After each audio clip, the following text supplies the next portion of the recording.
Hi, good day, M6036. Please introduce yourself. My name is Mahanes Gatran. I'm 36 years old. I'm high school graduate. I'm married. I have two children, 12 years old and 6 years old. And I have experience in Cyprus 2016 and 2018 together with my auntie.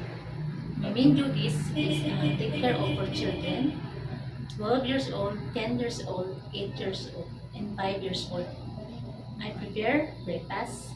I prepare breakfast and sport ballet shoes, jutard, badminton, and washing clothes, and ironing clothes, and vacuum mopping the floor, and I take out the two dogs. And sometimes I clean the garden.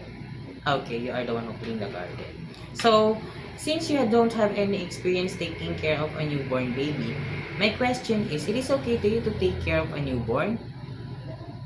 I repeat, sir. It is okay to you to take care of a newborn baby? Yes, sir. Okay. Do you have any idea how to prepare a meal for a newborn? First, I wash my hands and I sterilize the bottle. Okay. So you know how to prepare a meal. Yes, sir. Okay. If the baby is crying, what will you do? I check the temperature and I change the diaper. Okay. And if the baby doesn't stop to cry after you did all that you can, what will you do? I call my employer and I ask the baby is crying and I see the So what will you tell to the employer? I tell my mom the baby is crying. Okay, the baby doesn't stop to cry. Yes. Okay. Why do you want to work in Hong Kong? Because my future of my two children. Okay. And how long do you want to work in Hong Kong? Maybe, sir, I'm 6 years, and as long as my employer she wants me. So it is okay to you to extend. Yes, sir. Okay. Do you have any idea how to prepare Chinese food? No, sir. I don't know to cook Chinese food, but I'm willing to learn. And how will you learn to cook? How will you learn to cook?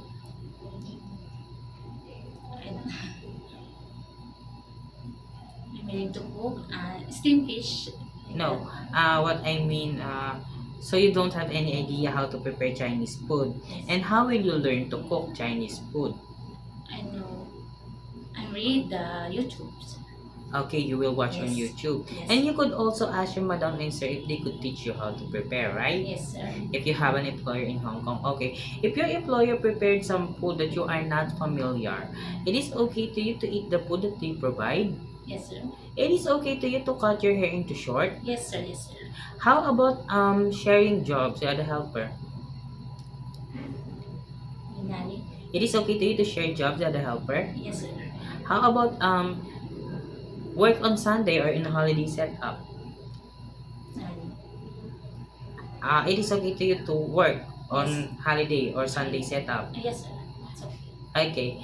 How about taking care of elderly? Yes, sir. Yes. Okay. Yes. If one of your employer's family don't know how to speak English, it is okay to you to learn Cantonese. Yes, sir. Okay, it is okay to you to learn their language. Yes. Okay, my last question is, what will be your message for your future employer? Ma'am, sir, please choose me, hire me, hardworking, trustworthy, and be honest. I will do everything to be part of your family. Thank you, ma'am, sir. Okay, thank you very much, Miss Maan. Thank you. Thank you po.